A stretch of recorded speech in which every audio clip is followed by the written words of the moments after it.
De retour au stade Jean-André de la Courneuve donc pour ce début de deuxième mi-temps entre le Flash de la Courneuve et les Templiers d'Élancourt. Le score qui est donc de 12-0 et à l'instant donc les Templiers d'Élancourt qui vont repartir en attaque. On est situé sur les 35 yards dans le camp des Templiers. Les Templiers qui ont eu un petit peu de mal à installer leur jeu offensif en première période et on part sur une double twins côté offense Élancourt. Limite empiètement de la part du lineman défensif du Flash. Je crois que c'était Pascal Vitalien qui était parti un poil trop tôt.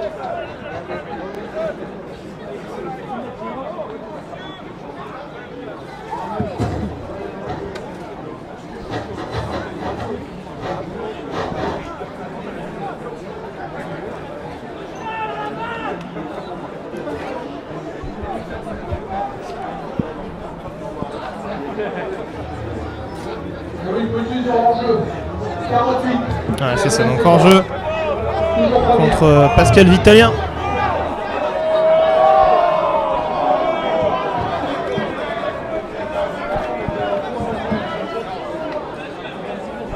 Je suis revenu.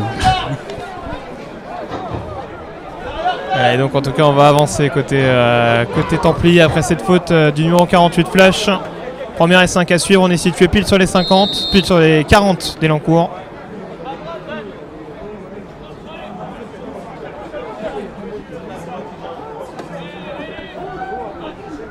Ah, je vais répondre sur le chat à Alex, qui doit être un ami de Richard, qui a dû faire passer un message. Voilà, on n'a qu'un seul petit écran, donc où on suit le match des Black Panthers ou celui du Flash, répondre au chat en même temps. C'est pas forcément évident, et puis en plus il y a plein de personnes qui sont absentes ce soir. Donc compliqué, c'est-à-dire qu'au lieu de répondre au chat, je suis obligé de commenter. Voilà, donc on peut pas tout faire mon gars. Puis si vous avez des commentaires intéressants, on y répondra peut-être. En attendant, c'est pas le cas. Donc à plus tard.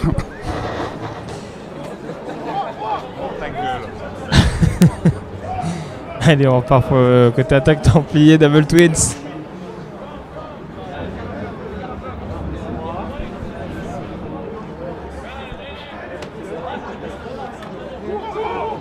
Avec la passe à suivre de Zach Shaw, c'est sur la droite. Même le receveur a été feinté en fait. C'est ça. Je savais pas qu'il allait recevoir le ballon. Passe un poil trop courte, il me semble que c'était à destination du... Alors c'était Ekmans ou c'était l'autre ?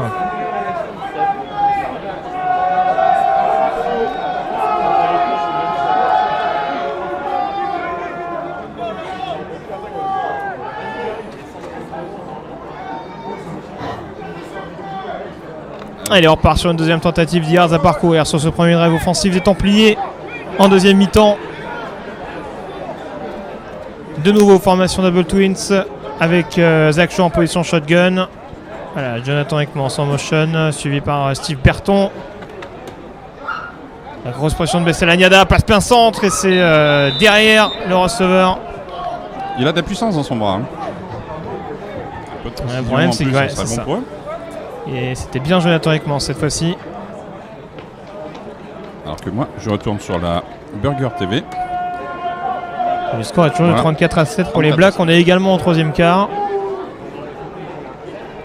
Et à la mi-temps, sauf erreur de ma part, les Cougars de Saint-Ouen-le-Maune menaient sur le terrain des Molosses d'Asnières, 14-0.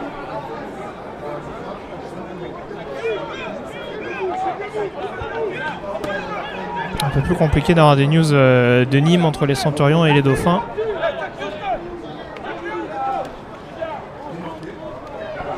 Allez, Zach Shaw qui sort de sa poche pour alerter sur la droite, c'est bien joué ça. Alerter sur la droite, Jérémy Mosses. Étant dans la ligne de scrimmage, il était vraiment à la limite d'avoir franchi la ligne de scrimmage avant la passe. Ouais. Mais je confirme que c'était une passe qui semble très bonne. Et on passe donc sur une première tentative, 10 yards à parcourir. On est situé sur les 33-34 yards du flash de la Courneuve.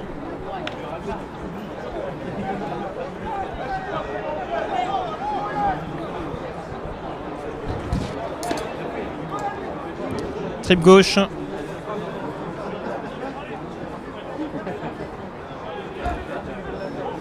Allez, c'est parti. La passe à suivre. Petite screen là. Oh, c'est relâché. Petite screen à destination d'Alexander Tsassong, qui n'a pas été très concluante.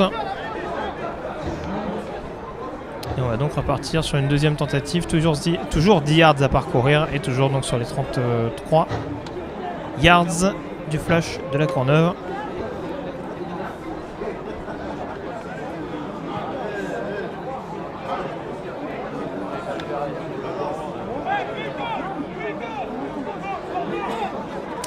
Double Twins côté offense Templier.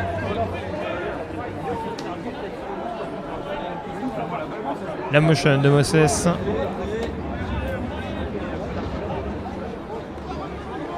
La passe sur la droite, c'est catché et il était attendu là, le receveur des Templiers.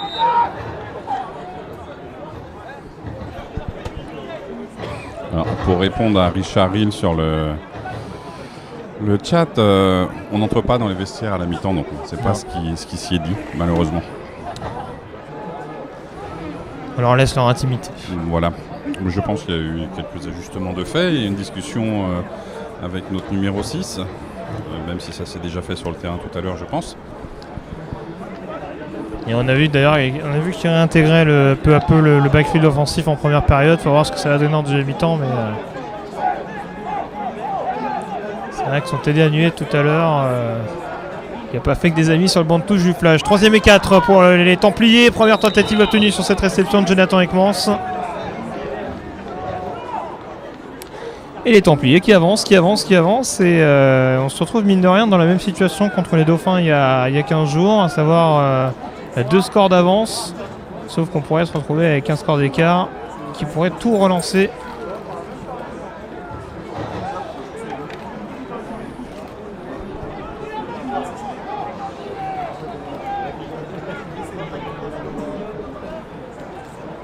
Allez, première et 10. On est situé sur les 21 yards. Cournevien.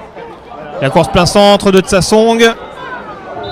Ouais, et gros plaquage de Steve Berton. Vu par rapport à tout à l'heure, en fait, les backers restent sur la première lecture sur le running back pour voir vraiment ce qui se passe, mais dès qu'ils lisent la passe, justement, ils remontaient beaucoup plus haut. C'est un ajustement qui a été fait, d'où le manque de pression sur le quart arrière, et ce qui fait que les 4 défenseurs de ligne, s'ils sont bien maintenus par la ligne offensive, on a pu voir le quart arrière s'échapper tout à l'heure, et pas rencontrer un linebacker avant 10 yards. Donc voilà, c'est toute la complexité d'ajuster sa défense. Est-ce qu'il faut monter un peu plus haut, rester à une certaine distance pour les backers, mettre plus de pression sur le quarterback? Deuxième et 6, passe plein centre. C'est catché. Et on gardera la progression maximale, même s'il le recule de 5-6 yards. Le seul truc, c'est est-ce qu'ils ont réussi à arracher la balle avant ou pas? Non, visiblement pas. Alexandre Roger repasse c'est le joueur. Templier, réception de Marin, vire le jeu.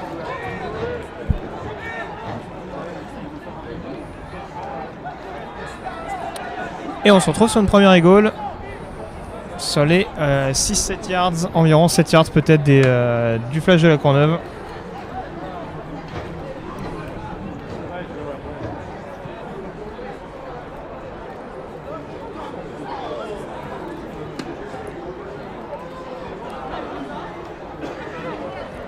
Bon, ils sont partis sur un système offensif avec 2 tight ends, 2 porteurs de balles Petite motion. La big offense. Allez, la course, il prend bien sur la gauche, c'est bien joué et ça va être le TD. Pas sûr. Si. Ah si, Oui, du côté de Monsieur Carabel, ça sera TD. Ouais. Non, ça... Il allonge le bras et il pose le ballon Il pile touche sur le pylône. pile sur le pylône. Mais laisse-moi être de mauvaise foi un tout petit peu. Et donc le premier point des Templiers d'Elancourt dans cette deuxième mi-temps, donc sur cette bonne course d'Alexander Tsassong. 12-6 en attendant la conversion des Templiers qui vont la tenter à un point par l'intermédiaire de Cyril Gérard.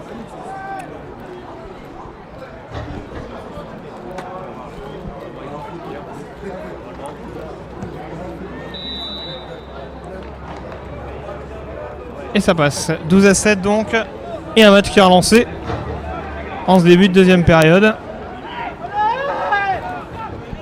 Alors que sur l'autre rencontre de la soirée, en tout cas celle qui est retransmise sur la web TV des Black Panthers, les Black Panthers mènent toujours 34-13. Les Argonautes sont revenus au score un petit peu en ce milieu de troisième quart-temps également. Transformation loupée par les Argonauts. On précise, il n'y a pas de conversion à suivre. Donc on est bien à 3 touchdowns, convertis à un point d'écart.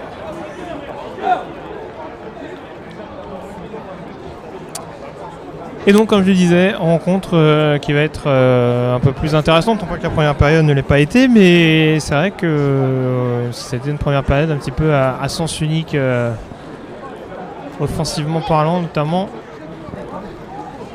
On est un petit peu stérile au niveau des points côté Flash. Hein. On se contente on en du avait un minimum petit peu syndical. plus. On en avait un petit peu plus. Et là, on voit que sur ce drive des Templiers, la connexion a été un petit peu plus précise. Il va lancer plus vite, même s'il y a eu de la pression. Notamment avec Ekmans.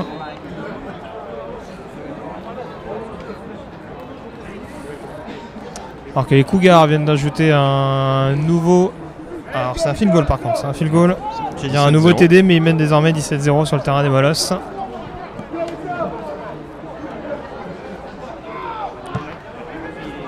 Et le coup de pied d'engagement donné par Alex Wamba, me semble-t-il, avec le retour de Mario Daniel qui contourne sur la droite. Il y a de la place, il y a de la place. Oh, le bon bloc de Marcus Shaw. Et il y a un flag qui a été lancé là-bas, donc ça va peut-être être rappelé. Il y a un très gros holding de Cyril Ferreira. Si je dis pas de bêtises, c'est bien lui que j'ai vu être sur le côté, mais un petit peu battu visiblement. Donc l'arbitre a jugé qu'il avait les mains dans le dos. Et les juniors du Flash qui nous font redécouvrir leur vocabulaire, leur dictionnaire Ouais, tout à fait, de 4 mots. Limité à 2 pages. Avec la patte de gage et le sommaire. Ah, 80, c'est pas Cyril. Cyril s'est pas fait piéger. C'est Kevin Mwamba. C'est Kevin Mwamba qui s'est fait piéger. Donc on avait un second. Mais alors pour le coup, on a vu Marcus Shaw arriver comme une fusée justement pour anticiper le bloc devant Daniel.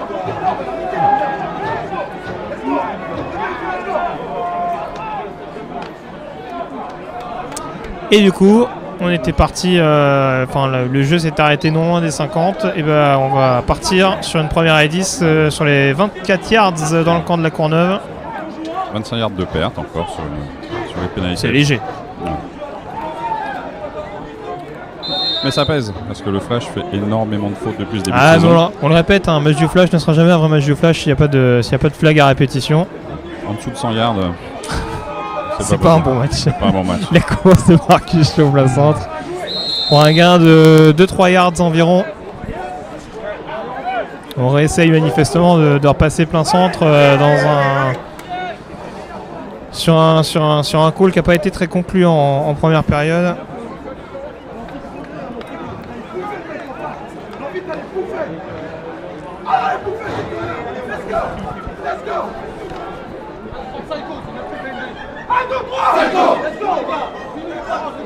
C'est important quand même pour le Flash pour rester en tête. Allez, deuxième et 8.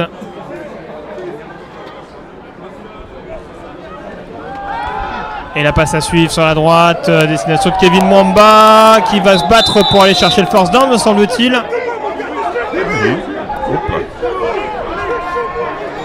Il a dû l'avoir, parce qu'on voit l'arbitre Mo Sepner de l'autre côté qui a largement dépassé. Là-bas, Donc la progression maximale, ils ont un meilleur angle que nous pour voir ça.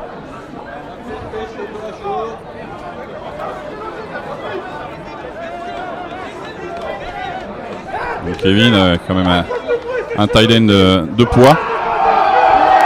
Et bien sûr, head coach de l'équipe junior à qui il demande de se manifester un petit peu plus. Il a dû leur apprendre un mot de plus. On plaisante les juniors. Une onomatopée en tout cas. Voilà. Allez, double twin. Sur cette première et 10. 5 joueurs de ligne, côté Templier, en tout cas pression à 5, à la profonde, c'est pas eu à droite et c'est trop long. Ah, il manquait un petit bras. Ouais. Un peu, belle tentative. Bon, c'est vrai qu'il faut dire que ce soir, il nous manque notre chauffeur de stade, le Bam Bam qui n'est pas là, et le DJ, Bam Bam, bien évidemment, qui n'est pas là non plus, parce que c'est pour ça que vous n'entendez pas de musique. Voilà. Tout fout le camp. Les panneaux, les DJ, les chauffeurs de stade. Bon. Par contre, on a notre petit gars qui distribue les boissons. Oui, c'est ce que je voyais. Un petit truc chauffant, là, c'est pas mal. Hein. C'est une petite nouveauté, un gars qui vient vous apporter des boissons chaudes dans les tribunes. C'est très sympa. Ouais, c'est. D'ailleurs, si on croise... c'est pas de trop. Hein. Vu le temps qu'il fait, c'est pas de trop. Deuxième et 10 à suivre.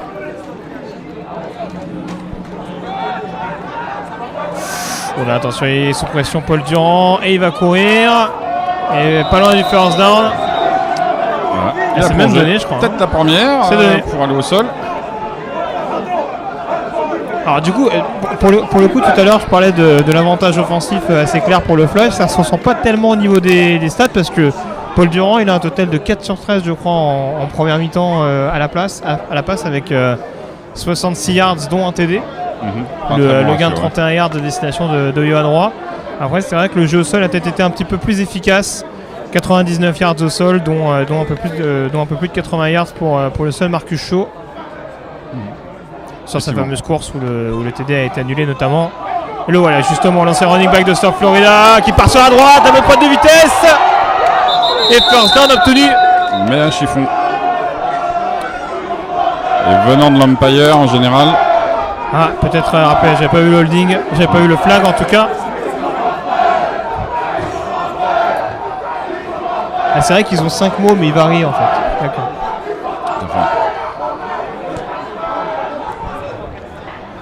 On va essayer de leur apprendre autre chose, promis. On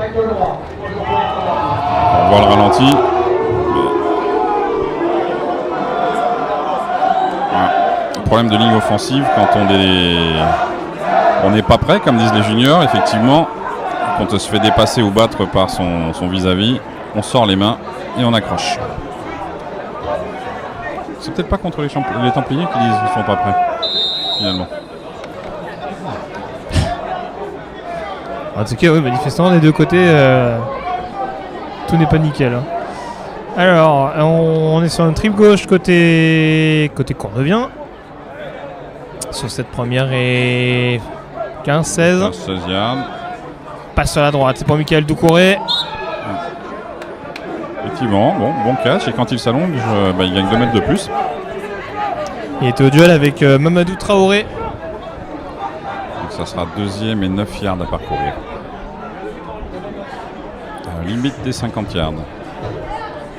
Et ce qui est un peu curieux, c'est qu'on a la sensation que c'est ou des tracés très très courts côté attaque aérienne du Flash, ou alors vraiment tout de suite tracé profond.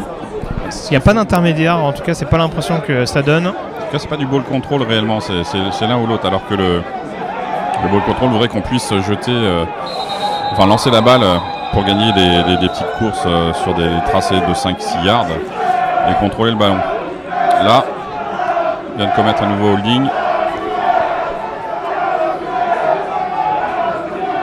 J'arrive pas à saisir ce qu'ils disent. Non, moi non plus, mais je ne cherche pas à comprendre. En tout cas, il y a un flag qui a été lancé sur le terrain. Ça commence à faire beaucoup de flags, hein. J'ai l'impression que ça arrive souvent d'ailleurs en troisième quart. C'est un phénomène qui est...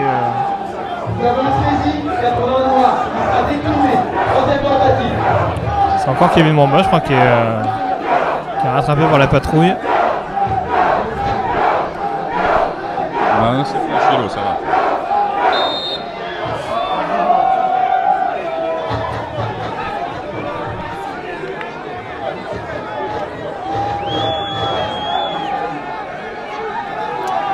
Allez, 3ème et 9 désormais pour le flash de la Courneuve.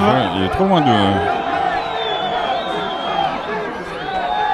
Allez, la passe à suivre de Paul Durand. C'est pour Michael Doucouré. C'est first down. Voilà, beau tracé.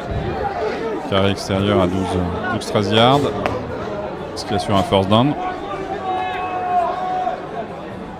Les jeux les plus simples, des fois, sont ceux qui payent. Et c'était un jeu important, hein, cette 3ème tentative, parce que en cas d'échec, ça pouvait permettre aux Templiers de récupérer le ballon. Même ce drive est important quand même pour garder l'avantage, et même moralement, c'est important de ne pas lâcher. Parce que ça pourrait tout à fait remettre les Templiers sur une dynamique de reconquête. Voilà. Avec la course de Paul Durand, il y a de la place, il y a de la place, il y a de la place, le ticket. Et il est plaqué dans les 20. Petit zone read, c'était pas mal. Et un bon choix de tactique. Par contre, juste une rectification que je suis en train de voir sur le bord de touche. Tout à l'heure, le 92, j'ai annoncé que c'était Norca sur le sac. Il me semble que c'est Jérôme Benamou qui porte le numéro 92. Possible, tu as la feuille. Ou attends, non, peut-être Christophe Combez. Norca, non, Combez a pris un numéro de ligne offensive. 92, c'est pas Norca. Hein. D'accord. Je te fais confiance. Mais c'est pas Christophe Combez non plus, qui, parce que Christophe Combez a un numéro de ligne offensive. C'est l'inconnu de la soirée. Écoute, si tu peux m'éclairer, parce que 92, je suis sûr que c'est pas Norca. Oh, il n'est pas du club. C'est ça. Ils ont donné une mauvaise liste. Peut-être Benamou, hein. Il a peut-être changé son numéro avec quelqu'un d'autre, facile. Il faut jouer sa tête. Allez, première tentative là-dessus, la passe à gauche, c'est catché. Et c'est touchdown pour Michael Doucouré. Pas bonne réception. Bah voilà. Voilà, ça y est.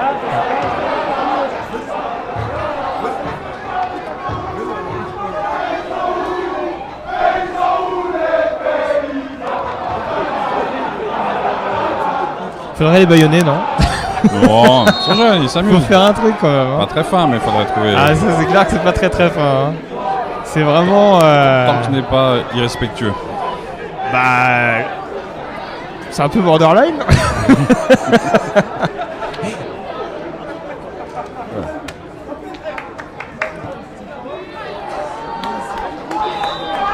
C'est transformé. Surtout que les paysans, il faut leur montrer où c'est l'encours sur la carte, parce que manifestement, ils ont du mal à s'en rendre compte. Hein.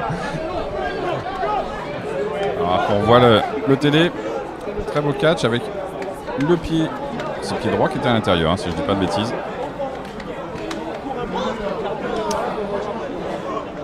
Et donc 19-0 désormais. Alors, erreur, 19-7 on me confirme, hein. Là on entend tout ce qu'on dit. On nous dit alors 475-33, je ne vais pas donner le numéro, mais il m'explique que effectivement c'est bien Crombez, le numéro bah, tu vois 92. Donc, alors que je pensais qu'il avait pris un numéro de ligne offensive. Là, Christophe joue en défense. Merci de cette information.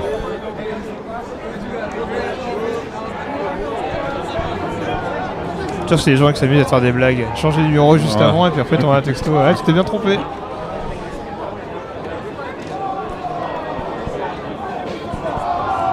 Donc du coup maintenant le but du jeu c'est de savoir quel numéro porte Samuel Norca. S'il a bien un numéro. Il faudrait qu'on les voie un peu plus. Allez, donc 19-7. Contrairement à ce que je disais il y a quelques secondes. Sur ce TD inscrit par Michael Doucouré. Ah, il a perdu son flag, voilà, il a récupéré. Alors j'ai arrêté de compter le nombre de TD de Michael Doucouré cette saison. Il me semble qu'il doit être à son 6e. Je vais pas te contredire. Je sais plus s'il avait marqué contre les Dauphins. J'ai pas les statistiques. Pour voir ça sur le site de la fédération. Je pense que c'est le 6e de la saison. Ou 7e. Marion sur Vox Stadium qui ouais, bien sûr, faut aller sur Vox Stadium. Allez, c'est donc sorti en touchback. On va repartir sur les 20 yards des Templiers d'Elancourt, sur ce drive des visiteurs. Le flash qui se donne un peu d'air, mais voilà, on a vu qu'il y avait un petit momentum offensif sur le premier drive des Templiers. Ah, le numéro étrange, c'était Greg, effectivement, nos anciens joueurs qui est parti jouer en Belgique. Bercy.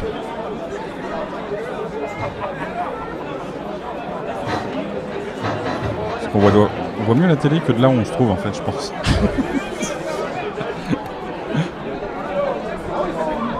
Quand ils vont venir sur le banc, on va bien les repérer. Allez, tri droite côté Templier, la course de Tsassong. Il y avait du trafic là au centre. Il a grappillé un yard tant bien que mal.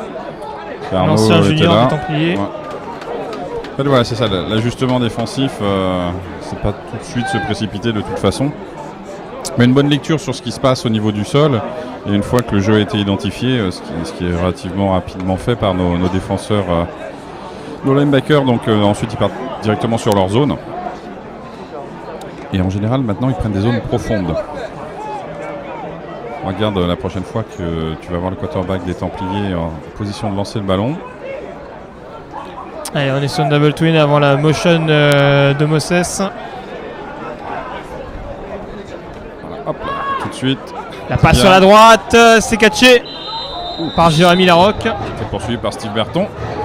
Et bon catch. Encore une fois, c'est vrai qu'il y a toujours ce petit laps de temps qui permet à Zach Schott de se connecter avec ses receveurs. On n'a pas vu beaucoup de blitz, les linebackers sont vraiment restés sur la couverture de passe. Et voilà, c'est étrange. D'habitude, le Flash a toujours tendance d'envoyer au moins un blitz par action défensive. C'est chose qu'on faisait. Tradition se perd partout. Pas réellement dans nos habitudes de laisser l'attaque adverse pouvoir lancer confortablement le ballon. On aime bien la prise de risque normalement. Allez, on est situé sur les qui descend, mais 35 yards. La passe de Shaw, c'est sur la droite et c'est catché de nouveau. Alors là, j'avais vraiment un zoom. Tu vois, il a essayé de vendre le blitz et finalement, il est parti prendre sa zone et en backpedal face à un receveur pleine bourre. Bah, voilà. Donc, la prise de risque aurait été plus intéressante de mettre la pression sur le carrière, je pense. Ça va peut-être venir. En tout cas, là, il me semble que c'était Marin Virlogeux qui avait été ciblé, qui a catché ce ballon pour permettre aux Templiers de grappiller 7 yards et de passer sur une deuxième et 3. On est situé sur les 41 yards dans le camp d'Elancourt. Dans ce milieu de troisième quart, où le Flash mène donc 19-7 depuis le TD à la réception signé Michael Doucouré. Allez, la course de Zach Shaw. Il y a une petite feinte d'option et puis finalement il a été pris. C'était Brandon Minin, je crois, au plaquage. Regarde ce son d'arbitre.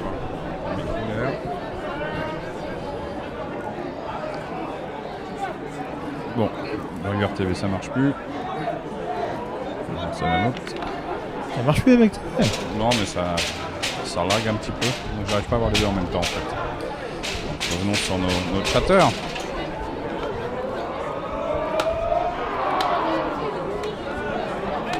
Allez, 3ème et 6.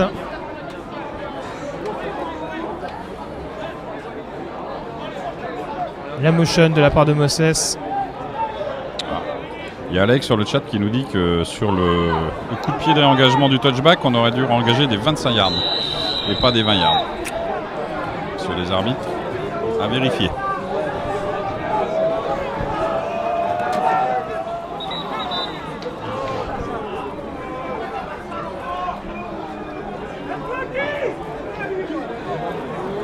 Alors que ça continue de dérouler du côté des Cougars, qui mènent désormais 24-0 sur le terrain des Molosses. Ah non, il disait pour un touchback, pas pour le safety, pardon.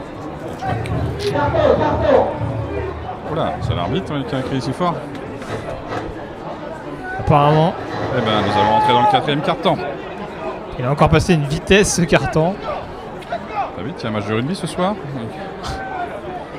21h. Oh, ça fait quand même 2 heures que le match a commencé.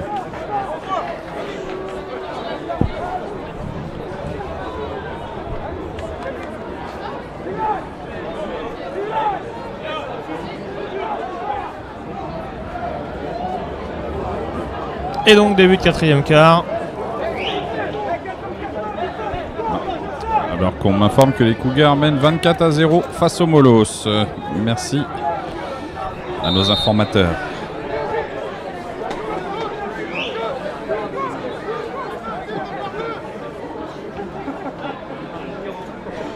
Allez, Double Twins. Même une formation MT, même côté Templier. La passe, c'est pour Anderson et c'est intercepté. C'est intercepté par Archie Monet. 4 bonnes mains.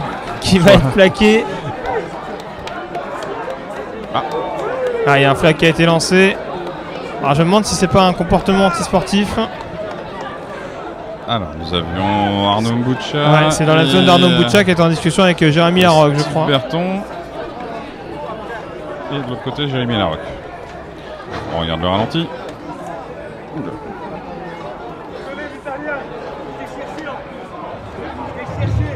En zone de balle, nous avons 2 conduites antisportives.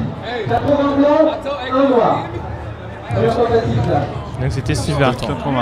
80 blancs, il nous a dit. Donc, ouais. 80 blancs, ouais, c'était Jérémy Larocque. Alors je pensais que c'était avec Arnaud Mboucha que ça avait blablaté, mais manifestement c'était Steve Berton plutôt. 2 conduites non sportives, donc voilà. Faute s'annule. Heureusement pour le Flash que ça aurait été dommage de perdre du terrain après une action positive comme celle-ci. On est donc sur une première édition sur les 40 yards de la Courneuve.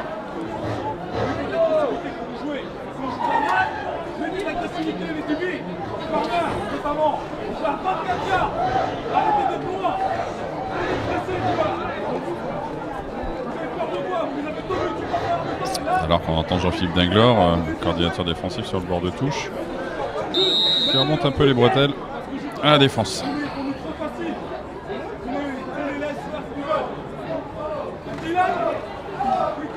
Allez, Paul Durand qui va à la course. Tente un zone read pour entrer plein centre en gardant le ballon avec Daniel Mario. C'est un petit peu inquiétant quand même ce genre de phase offensive côté Flash parce que encore une fois Paul Durand s'expose quand même à des risques de blessures largement évitables sur des jeux qui ne sont pas toujours concluants. Alors ça a marché tout à l'heure sur sa course d'une quinzaine de yards dans la red zone des Templiers, mais on va dire qu'en termes de pourcentage de réussite c'est quand même à relativiser.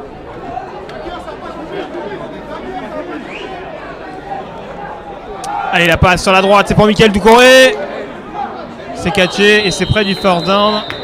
Mais il sera trop court. On est situé au niveau des 48 yards du Flash de la Courneuve.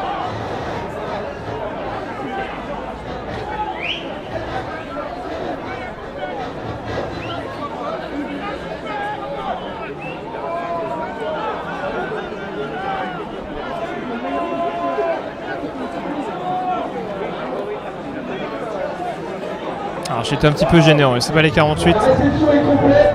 La balle est arrachée une fois que le joueur est au sol. Nous sommes donc 3e tentative. 3e. En tout cas, le micro il marche. Manifestement. Donc on sera sur une 3e et 3 et sur les 47 yards plutôt dans le camp du Flash de la Courneuve.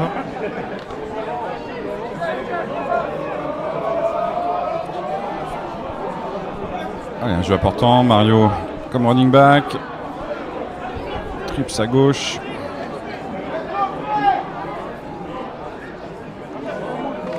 Allez, c'est parti, la Complet. course de Daniel c'est qui gagné, a pris l'espace.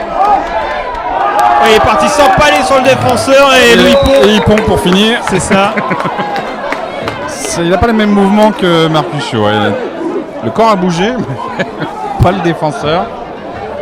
Ah, il a quand même progressé un petit peu sur l'impact. Ah, il a très bien joué. Il avait l'impact, la vitesse. Il est quand même costaud, Mario. Mais regarde, on regarde le ralenti. Drop play bien appelé. Ouais, la petite draw, voilà. Oh, il a mis prendre un l'espace petit bloc plein dans le dos centre. quand même. Ouais. Ah ouais, il a quand même repoussé sur 3-4 yards avant de faire le hippon. Alors, on va réclamer un face mask du côté du défenseur des Templiers, le numéro 47. Je pense que c'était Anderson, le 47. Allez, on est sur les 30 des Templiers. Et c'est la première tentative pour le flash. Allez, double twin, ça va être une passe à suivre pour Paul Durand. Passe sur la droite, il est tout seul, et c'est touchdown pour Yoann Poirot. Très belle réception. Ah, voilà, un petit jeune, un petit receveur. Alors attention à ce que ça s'attroupe autour de l'arbitre, c'est ce que le jeu a Il y été a un rappelé. flag au sol. On voit ça entre les arbitres et les joueurs Templiers Flash. Est-ce que c'est après le lancer? Voilà, ralenti.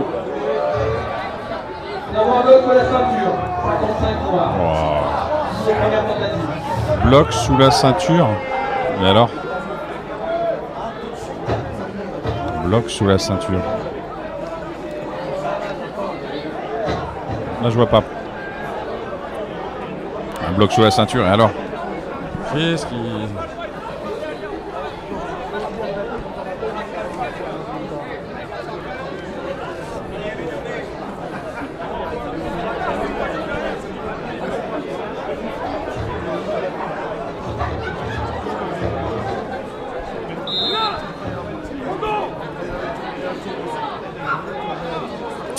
Et donc ça va faire une première et beaucoup. C'est bizarre, mais un bloc sous la ceinture, je vois pas pour la ligne offensive, parce que justement, ça fait partie des techniques de bloc que d'aller bloquer sous la ceinture. Alors, il y a peut-être eu un choc bloc où on a pris des joueurs, un joueur défensif faisait en tenaille. Ouais. Effectivement, ça c'est sanctionnable, mais un bloc classique, et voire même si le bloc est initié directement sous la ceinture, c'est possible. C'est pas possible sur les autres sections, notamment le jeu à 9 ou chez les jeunes, mais en élite, ça fait tout à fait partie de notre arsenal de blocs au niveau de la ligne. En tout cas, on est sur une première et 25 désormais. La passe de nouveau, c'est pour Stéphane Portes. Bien catché. Et qui est bien plaqué également. Belle phase de jeu. Belle passe, beau catch, beau plaquage. Voilà, c'est mieux le football comme ça.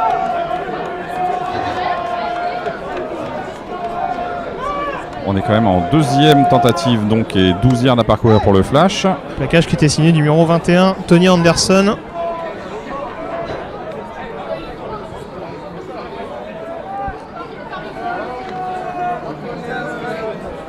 Ouais, alors qu'on a l'antenne Marcus Shaw qui ferait mieux de se concentrer sur le match. On va causer.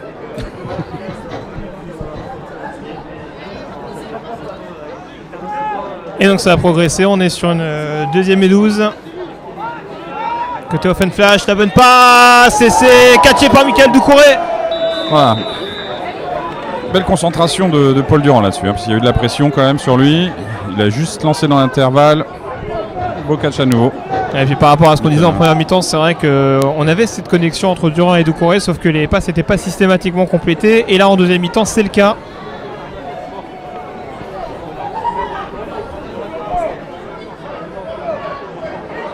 Alors, pas de changement chez nos amis des Black Panthers et des Argonautes. Ils sont toujours en troisième quart manifestement. Ouais. Et 34 à 13. Pourtant ça devrait tourner plus vite hein, quand on joue au sol. Ah, il joue moins au sol cette saison. Voilà, attention à la course de Mario Daniel qui est bien repris. Avec un TD inscrit par les Molosses à l'instant. TD de la Ruelle pour permettre aux Agniarrois de revenir à 24 à 6 contre les Cougars de Saint-Olomone.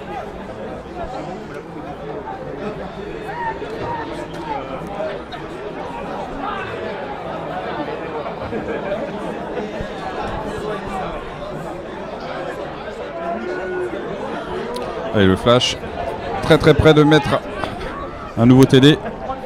Ouais, qui achèverait, on va dire, les chances des Templiers. Une petite erreur de positionnement du garde droit, si on peut voir l'espace, ou en tout cas du garde gauche, je sais pas. Ah, il a pas sur la gauche, c'est catché, c'est TD pour Kevin Wamba. Deuxième TD de la saison pour le tight end du flash. Bizarrement, la ligne offensive était très étrangement alignée. Les stands n'étaient pas pareils à gauche comme à droite. Mais bon, ça paye. Et on passe donc à un score de 25 à 7 en faveur du flash de la Courneuve. En attendant la conversion à un point de Selim Ziane. Toujours appuyé par Yohan Boiron en holder.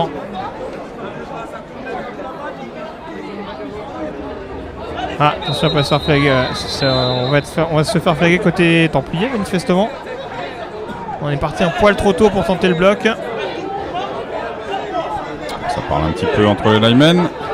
Forcément, les linemen offensifs ne veulent pas se faire taper dessus quand ils sont pas prêts.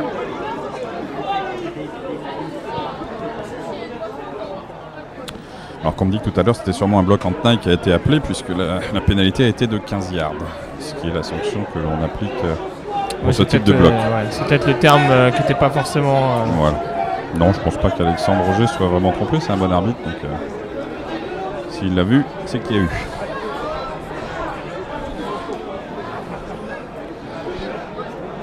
Bon, on va pouvoir faire cette transformation.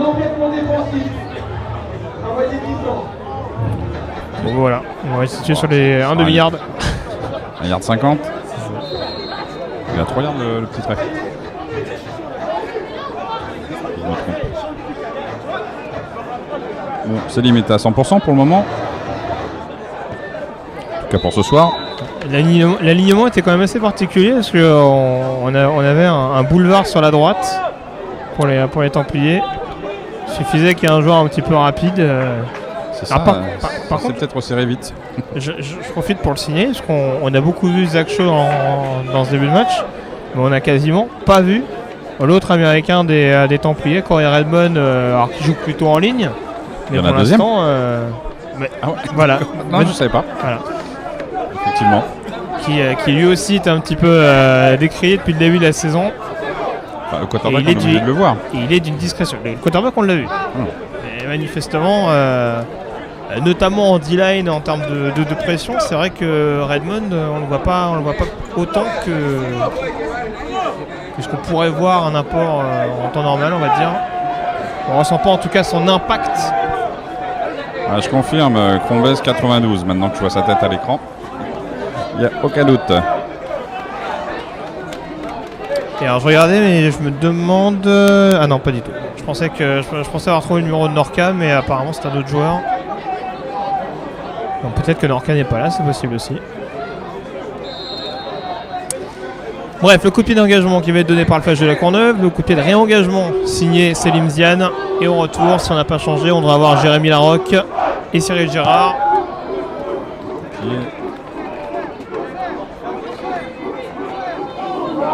Allez, il contourne sur la droite et le bon plaquage de la part du numéro 30 du Flash de la Courneuve, qui bien sûr n'est pas sur le roster. Si, attends, regarde. Est-ce que ce serait pas Michael Boireau, peut-être, qui aurait changé de numéro? Ah, peut-être. Essayer de l'identifier. En tout cas, c'est un retour de Cyril Gérard, qui est donc bien repris sur ses 23 yards environ.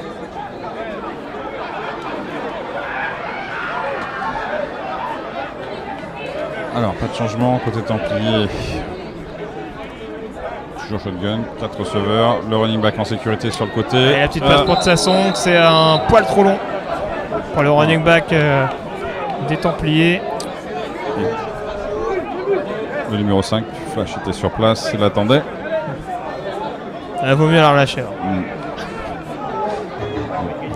Il y a un relais au niveau des cyclistes sur le bord de touche du Flash. Ouais, c'est ça, ouais. Apparemment, c'est Fabrice Babin qui a repris le relais. Ainsi qu'Antonson Vimigno, je crois, numéro 90, qui a cédé sa place. La passe à suivre, côté Elancourt. Ouais, attention à ne pas prendre de flag sur ce jeu. Brandon Minin qui était au plaquage sur Marin vire le jeu.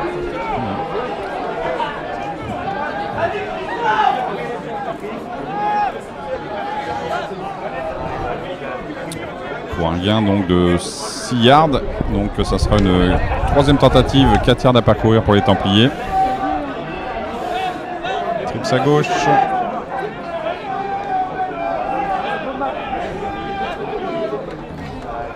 Je la passe, une petite passe rapide et un quick. Allez, la passe sur la gauche, attention à l'interception, c'est bien catché, c'est relâché. C'est relâché. Et le catch était superbe, alors le bouchon derrière qui est signé Kevin Joyce. Non, c'est pas Archie Monet ou c'est Kevin? Archie Monet ou Kevin Joyce? Attends-le. Non, c'est Archie Monet qui est arrivé vraiment lancé là. Ouais, ça va être Archie Monet. Bonne action d'Archie. Alors le catch est donné. Hein. Le catch est quand même donné, il me semblait que le ballon avait explosé sur la réception. Oui, peut-être en touche. Peut-être, voilà. c'est possible. Catché à l'intérieur du terrain et explosé en touche, mais catché quand même. Allez, triple droite côté offense Templier. On est situé sur les 40 yards dans le camp d'Elancourt. La bonne pression, le sac! Le sac de Yannick Tintin. Ancien Templier d'ailleurs, Yannick Tintin, j'ai une bêtise. Tout à fait, non, tout à fait. On a un joueur blessé côté Templier. Joueur de ligne offensive qui s'est fait mal visiblement. Dr Cudney sur place.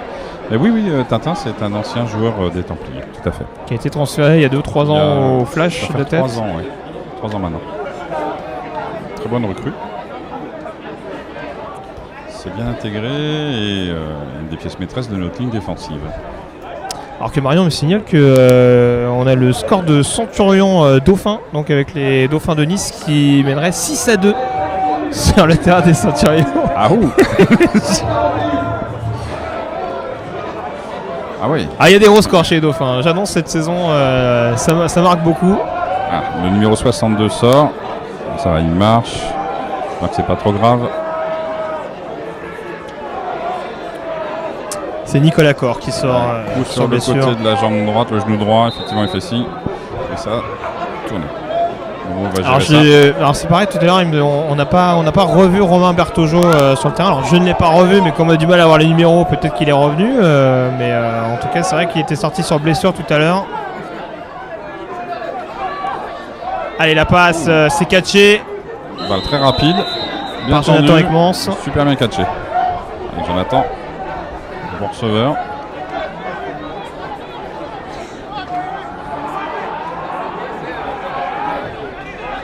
Et on est déjà sur une troisième côté Templier, 3e et 9 à suivre. Attention, apparemment, Brandon Minin qui était un petit peu seul pour courir sur le côté gauche. Voilà, il y a un plat qui a été lancé, la bonne pression de nouveau. Zach Shaw qui va rouler, la passe plein centre et c'est bien catché par Ekmans qui est plaqué. Court en touche, on voyait son regard. Bertrand. Il était à 10 yards de la touche, il a cherché des yeux. Comment puis-je l'atteindre sans me faire plaquer? Ouais, Jonathan. Il faut dire qu'il faut commencer à arrêter le chrono côté Templier. On est quand même en 4e quart. Alors là, manifestement, ça devrait être arrêté puisqu'il y a un flag. Alors qu'on a un TD côté Black, me semble-t-il. Ouais.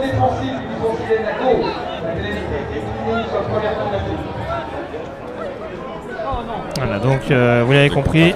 Faute flash non déclinée par les Templiers qui vont donc avancer jusqu'aux 32 yards dans le camp adverse. Visiblement, effectivement, les Black Panthers ont mis un autre TD puisqu'il y a 41-13 du côté de Thonon. Allez, la passe de Zach Shaw sur la gauche, oui c'est ça, et ballon défecté par Cyril Ferreira au duel avec Jonathan Ekmans. Pour l'instant il fait son match, Jonathan Ekmans, hauteur de catch assez important en deuxième mi-temps.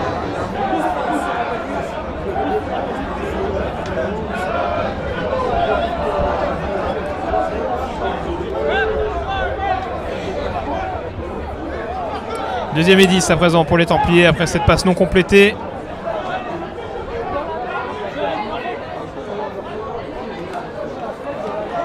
La grosse pression de nouveau, la poche qui se referme. Là, débarrassage de la balle. Alors c'est pas appelé, mais bonne pression, c'était Bessalaniada notamment qui faisait le forcing. Ça c'est la fin de match, la ligne défensive commence à prendre un petit peu le dessus visiblement. Bessalaniada, on le rappelle, l'auteur du safety tout à l'heure sur Zach Shaw.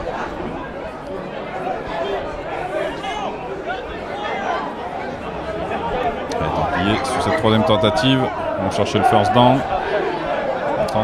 Trip gauche côté offense Templier, on est de nouveau sur une troisième et 10 yards à parcourir. Ouais, là, je peux encore se dévoiler. Oh, interception! Interception de Kevin Joyce. Attention, retour pour les Templiers. Il évite un premier plaquage en deuxième. Et le bon retour, ouais, le très très bon retour là pour éviter le retour de TD. J'ai pas très bien compris le quarterback parce qu'il y avait absolument aucun joueur. Bah c'est ça. Je pense qu'en Roland, il a un petit peu sous-alimenté sa passe. Il est un petit peu sous-alimenté. On va le voir d'ailleurs. On va le voir. La bonne pression, la poche qui s'est là aussi refermée très très vite. Et ouais, lancé qui est un petit peu désespéré, un petit peu sous-alimenté. Effectivement. Et ça arrive dans les mains de Kevin Joyce. Bon bloc de Julien Demont sur l'interception. Oh là. Effectivement, elle a essayé de transmettre le ballon, mais un petit peu tard. Et deuxième interception du match pour le flash, me semble-t-il, après celle d'Archie Monet tout à l'heure. Tout à fait.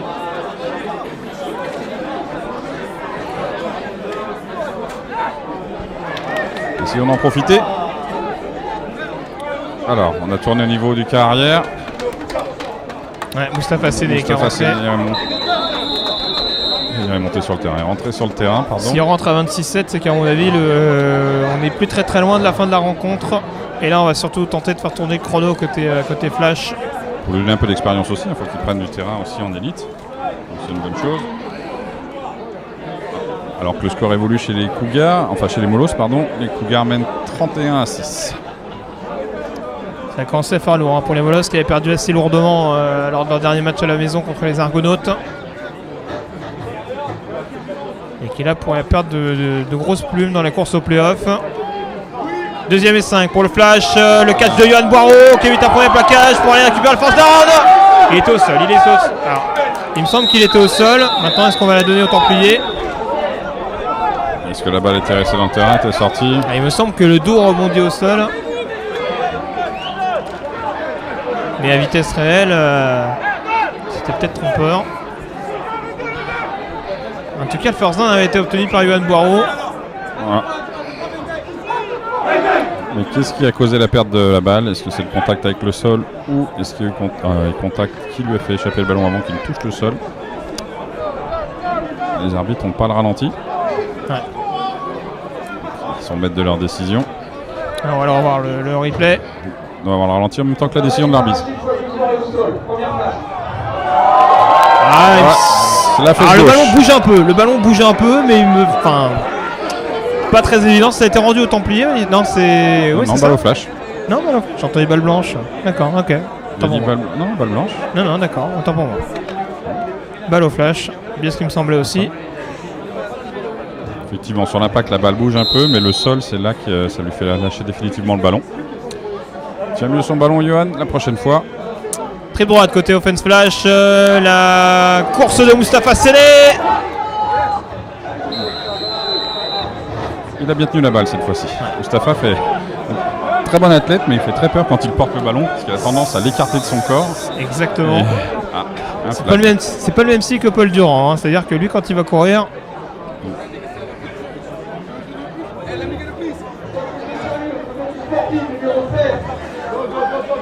Alors, conduite antisportive de Moustapha Séné. Qui n'a pas l'air de comprendre. Étonnant. Ouais. Peut-être des paroles qui ont été dites après le jeu, c'est possible. Mais Bon, puis là par contre il y a un truc, quand Alexandre Roger commence à s'énerver, c'est compliqué.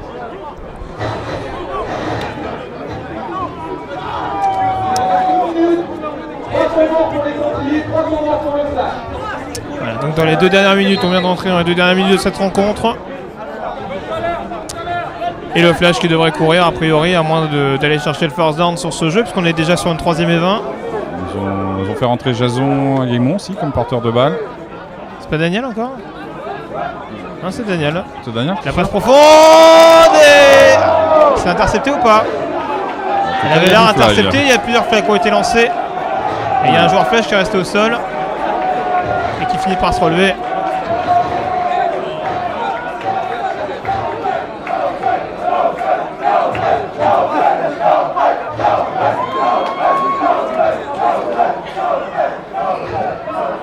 Oui, effectivement, le receveur a été accroché au niveau du maillot à l'avant, parce qu'il a déstabilisé et fait tomber. Ça pourrait être une première automatique.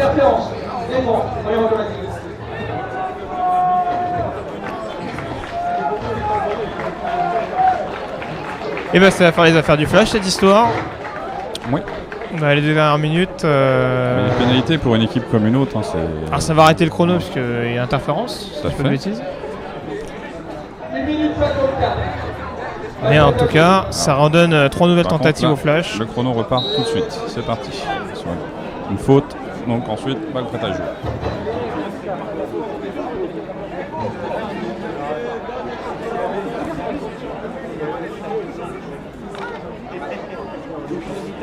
À chaque fois que je tourne la tête sur la Burger TV, il n'y a que de la bouffe.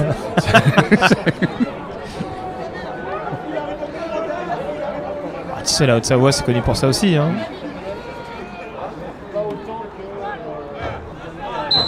Allez, no gain.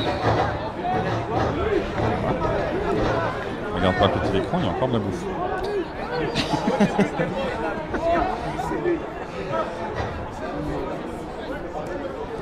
C'est Burger TV. Ils font l'infidélité à McDo, t'as vu? C'en a un autre là. Ça a plu. Regarde, tu vois qu'il n'y a pas de burger. Mauvaise langue. Ouais. C'est fermé. Allez, 2e et 9. Côté flash, on est sur une trips gauche. Ouais, alors que le match est fini, attendons-les, sur le score de 41-13. Ouais, ça va passer. Passe incomplète apparemment, problème de communication avec le Superbe notamment.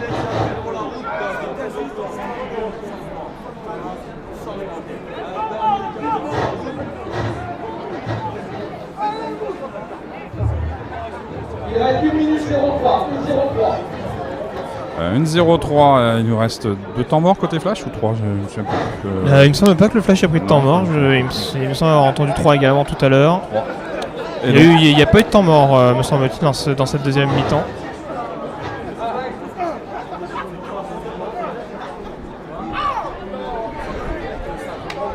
Troisième et 9 à présent.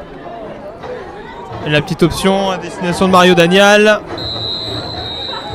Et un flag de nouveau. Pénible les fins de match comme ça. Ouais. Là, c'est pour être sûr que le match dure plus longtemps.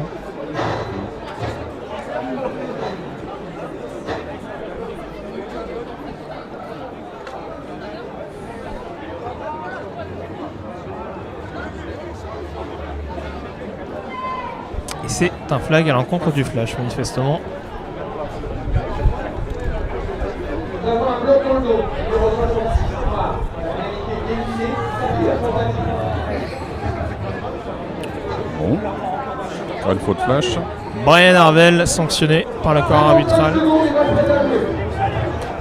Alors on est sur une 4ème, est-ce qu'on va la jouer côté flash? On est à la moitié de terrain adverse. Oui, ils ont laissé Mustapha sur le terrain, ils vont tenter ça. Alors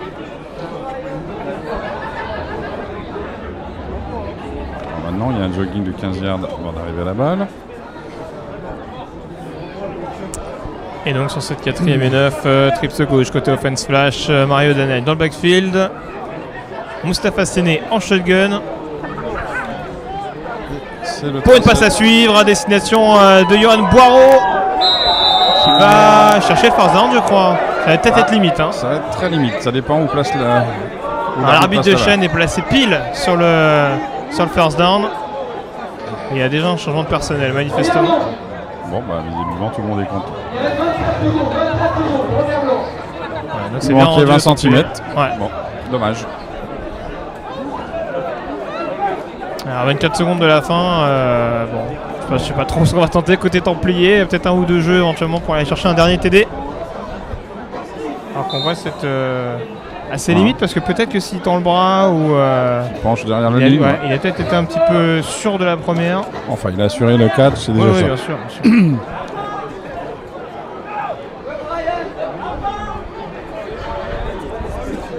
On va pas lui demander de se plier en 4 non plus alors que le match est scellé.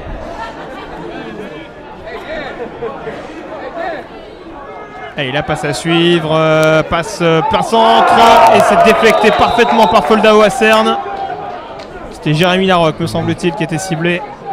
Il la voyait déjà dans ses mains, celle-là.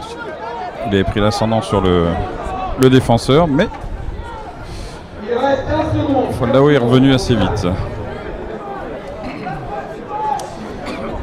15 secondes à jouer.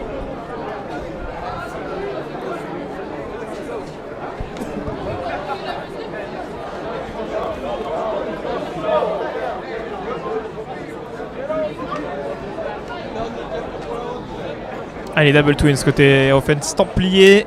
Deuxième tentative, 10 yards à parcourir. On est situé sur les 30 yards d'Elancourt. Passe sur la gauche à destination de Jérémy Larocque qui tente de grappiller mais qui était bien attendu avec notamment Arnaud Mboucha. La balle est restée sur le terrain. C'est ça. Et a priori, on devrait s'arrêter là. Alexandre Roger demande le ballon. Et c'est la fin de ce match sur cette victoire du Flash de la Courneuve, 26-7 contre les Templiers d'Elancourt. On va rappeler les scoreurs rapidement. Le Flash qui a ouvert son compteur par l'intermédiaire de Selim Ziane sur un field goal. Deuxième droit à la réception, donc pour permettre au Flash de mener 10-0 après la transformation à 1 point de ce même Selim Ziane. 12-0 à la pause après un safety transformé, on va dire, validé, on va dire, plutôt par Bessalaniada. Et puis en deuxième mi-temps, les Templiers qui reviennent à 12-7 sur une sur une course d'Alexander Tsassong. Oui. Transformation à 1 point réussie par Cyril Gérard. Le Flash qui a ensuite ajouté 2 touchdowns par l'intermédiaire de Michael Doucouré et de Kevin Mwamba. 2 TD transformés 1 point par l'intermédiaire de Selim Ziane. Waouh, quel talent, quelle mémoire. C'est beau. Tu te rends compte, hein? faut un peu trier, mais une fois qu'on arrive à tout récupérer, c'est pas mal. En tout cas, résultat important, Bruno, parce que ça permet au Flash de la Courneuve de passer avec une fiche de 3 victoires et 1 défaite après 4 journées de championnat. De rester dans la course, oui, tout à fait. Et puis potentiellement bien placé avant d'aller rencontrer les Argonautes qui viennent de perdre justement. Et qui seront avec une fiche de 2-1. Le Flash qui passe deuxième ou troisième. Alors il y a une question de point d'avérage, je connais pas les points d'avérage exacts avec les Blacks. Je sais que le Flash était devant avant cette journée. Maintenant, vu la large victoire des Blacks contre les Argos, 13 contre les Argos, donc ouais. Il y a une petite différence qui doit être à l'avantage des Blacks, je pense. Donc en tout cas, on va dire dans le doute deuxième ex-aequo de ces deux championnats de France avec une fiche de 3-1, sachant que la seule équipe invaincue devrait être donc à l'issue de cette journée les Cougars de Saint-Olomone qui sont sur le point de s'imposer chez les Molosses, puisqu'ils menaient donc aux dernières nouvelles 31-6 et chez les Agnarois. Les Cougars, donc seule équipe d'ailleurs à avoir battu le Flash de la Courneuve cette saison. Et on aura une rencontre très intéressante, t'en parlais, donc face aux Argos la semaine prochaine. Le Ballard Bowl, le retour du Ballard Bowl. 3 ans après la dernière édition qui avait été remportée par le Flash ici même. Voilà, et ça fait quelques années que le Flash effectivement conserve son Ballard Bowl.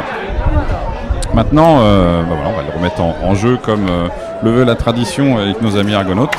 Et on espère une belle rencontre, parce que ça faisait longtemps qu'on n'avait pas joué les Argos.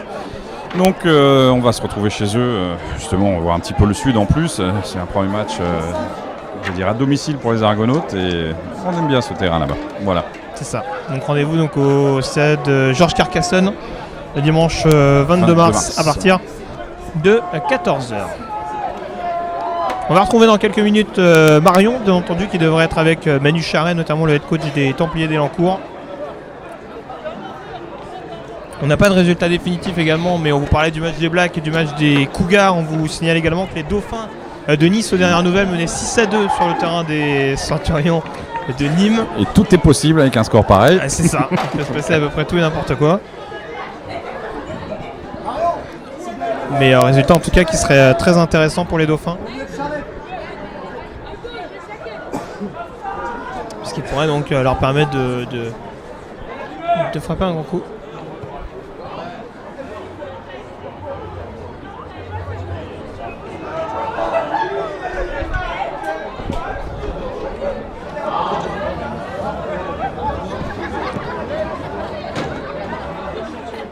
Donc voilà, on va retrouver Marion dans quelques minutes. On vous rappelle également une nouvelle fois que le Flash de la Courneuve affrontera les Templiers d'Elancourt demain après-midi. Ce sera concernant la catégorie U19 pour permettre aux Courneuviens de rester invaincus donc chez les juniors.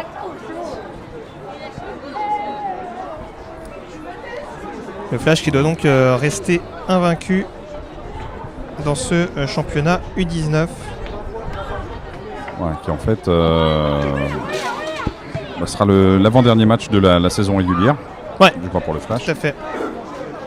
Donc c'est une saison un peu bizarre chez les juniors cette année. Ça a été monté un petit peu dernier moment. Voilà, c'est un petit peu du n'importe quoi parce qu'ils ont très peu de matchs, peu réellement de confrontations avec les autres grosses écuries du football. Donc c'est réellement en play-off que le vrai championnat va vraiment commencer. Ouais, et puis je suis en train de regarder également les prochaines échéances, on va dire, des différents groupes du Flash. Juste peut-être signaler, Bruno, que demain matin, on a un match de flag. Ah, tout à fait. Avec l'équipe du Flash, entre autres, qui affrontera Dijon. Il se déplace chez les Fenris, effectivement, à Dijon, avec les Diables Rouges qui montent en partage un quart. On a les Gladiateurs, si je ne dis pas de bêtises, qui se retrouvaient là-bas aussi. Et puis il y avait les White Shadows, si je ne me trompe. White Shadows, ouais, ça doit être ça, White Shadows, si je ne dis pas de bêtises, qui joue au flag la dernière fois sur le stade de la Motte à Bobigny. C'était un match organisé par les Diables Rouges, enfin tournoi. Donc voilà, tournoi remporté justement par le Flash. qui vont retrouver les Dijonais qui ont des ambitions de monter en D1. Ouais, oui, parce qu'on parle de deuxième division au niveau du championnat flag. Ouais. Voilà. Donc pour le moment, l'équipe flag joue très bien en seconde division et prend du plaisir. Ouais. C'est le principal pour le moment. Et puis on parlait de la D3 tout à l'heure également. Rappelez que le Flash de la Courneuve affrontera les Poppies d'Albert, ce sera le week-end prochain, le 21 mars à 19h, ici même, donc pour éventuellement se relancer donc après la contre-performance du match des Vikings. Tout à fait. Et pour éventuellement récupérer donc cette première place de la poule C au niveau du championnat D3 Nord. Donc on va retrouver Marion dans quelques secondes en compagnie de Manu Charret, le head coach du Temple. Oui, je suis avec Emmanuel Charret, head coach des Templiers. Emmanuel, vous êtes revenu avec de bonnes intentions en deuxième mi-temps puisque vous menez un bon drive qui vous permet de revenir à 12-7. Malheureusement, derrière, vous subissez 2 interceptions. C'est un petit peu une fâcheuse habitude cette saison. Ouais, la première, elle est dans les mains du receveur qui la dévie. C'est dommage parce qu'on était en train de driver, mais surtout on a marqué, mais le Flash a réussi à remarquer tout de suite derrière, donc ils ont repris l'avantage. Après on est remonté, on a drivé, et effectivement cette interception malheureuse est venue arrêter le drive, et en plus derrière ils ont remarqué, donc là ça devenait compliqué. Ouais. Voilà. Qu'est-ce qui ne fonctionne pas cette année chez les Templiers ? C'est des petites choses. Là en première mi-temps, c'était pas terrible en attaque. En défense, ça allait pas trop mal, mais après en deuxième mi-temps, on s'est bien réajusté en attaque. Et en défense, on n'a pas réussi à les arrêter, donc forcément, ils prennent le large et on n'arrive pas à revenir. Et puis derrière, quand on est derrière, c'est plus compliqué, quoi. Donc il faut soigner les petits détails et il faut continuer à travailler. Est-ce que justement, pour la suite, le but est d'essayer de décrocher une place en play-off? Est-ce que vous avez encore des espoirs par rapport à ça? Il reste 6 matchs, on va essayer de tous les gagner, donc ça commence la semaine prochaine à Nîmes, il faut qu'on se remobilise et qu'on arrive, on va prendre match après match pour l'instant et essayer de sortir du fond de classement. Justement, vous parlez de Nîmes, les Centurions, c'est une équipe qui est en difficulté. Ce soir, ils jouent contre Nice. Qu'est-ce que vous pensez de cet adversaire? Est-ce que vous pensez que c'est peut-être un match qui est déjà synonyme de victoire obligatoire? Oui, victoire obligatoire, ça c'est sûr. Après, en difficulté, je crois pas. Ils ont perdu il y a 2 semaines contre les Cougars, mais il y a eu un problème technique, donc il n'y a pas eu de vidéo, donc je ne sais pas trop à quoi m'attendre. Et je vais voir ce que ça donne contre Nice, qui ne sont pas très bien non plus, donc on verra ce que ça donne. Mais j'attends un peu ce match pour me faire une opinion, parce que j'ai vu que le premier match contre les Blacks, où c'était pas trop mal. Ok, merci. Bonne saison, bonne chance. Merci à Marion donc, qui était en compagnie de Manu Charret, la suite de la saison qui s'annonce un petit peu compliquée pour les Templiers. On rappelle que le dernier de la conférence Nord en élite est censé descendre directement en D2. Ouais, et que voilà. On sait qu'il va y avoir un petit passage par le CNOSF, ça devrait se régler tout ça. Mais surtout que les Templiers, ils aiment bien passer par là-bas. Ouais, c'est quasiment un passage obligé pour eux en fin de saison. C'est ça. On plaisante, genre. C'est presque un match à domicile. Donc en tout cas les Templiers qui passent avec une fiche d'un match nul et 3 défaites et qui pour le coup se retrouvent en position un petit peu délicate avec peut-être les Molas d'Anières également qui passent désormais à une victoire, 3 défaites. Oui, une victoire contre les Templiers justement. Ouais. Donc après il y a un problème de goal average particulier qui peut entrer en compte et cette victoire des Molos sur les Templiers va sûrement compter en fin de saison. Mais c'est une situation délicate effectivement pour les 2 équipes là, qui se retrouvent dans des situations pas évidentes. Alors on devait avoir Patrick Carc avec nous, le head coach du Flash. Manifestement il est un petit peu occupé donc envoyer son agent Mehdi Matala. Mehdi Matala, le coach offensif qui devrait de nouveau être avec Marion pour revenir et débriefer cette rencontre entre le Flash et les Templiers. Donc c'est cette victoire des Courneuviens 26-7. Dans quelques secondes, puis on en profitera également dans quelques minutes pour boucler un petit peu le tour d'horizon des prochaines sections du Flash de la Courneuve avant de conclure.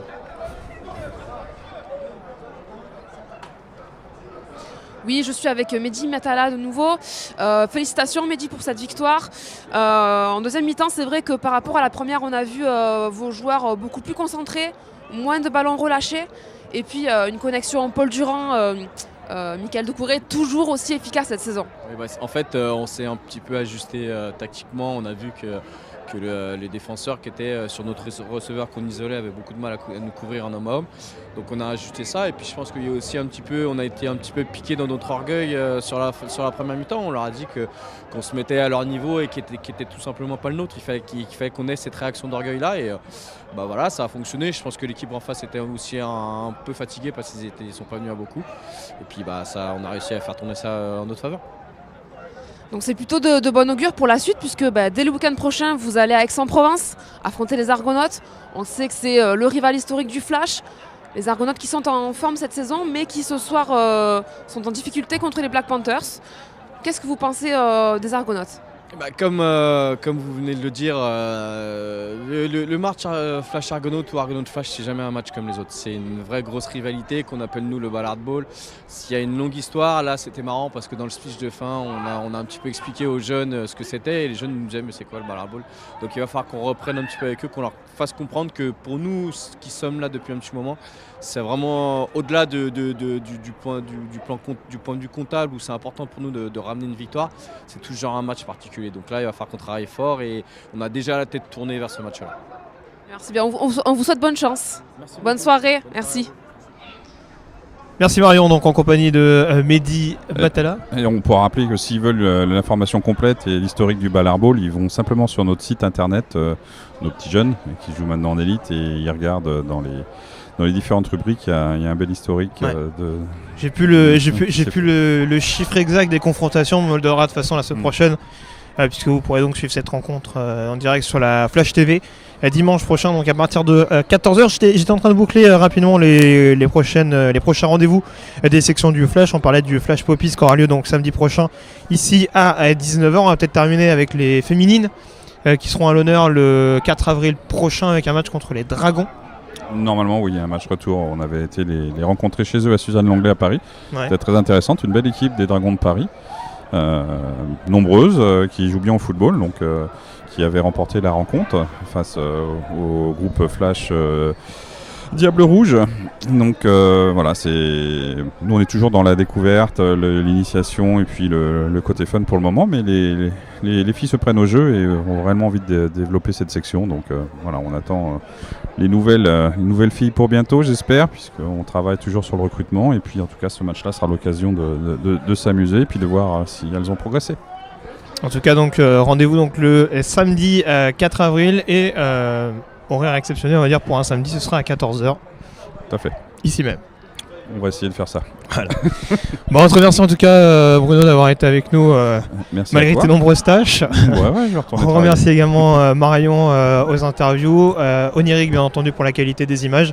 Et puis on se donne rendez-vous donc dimanche prochain à partir de 14h pour la rencontre Argonautes Flash, le retour du Ballard Ball en élite. Très bonne fin de soirée et à très bientôt.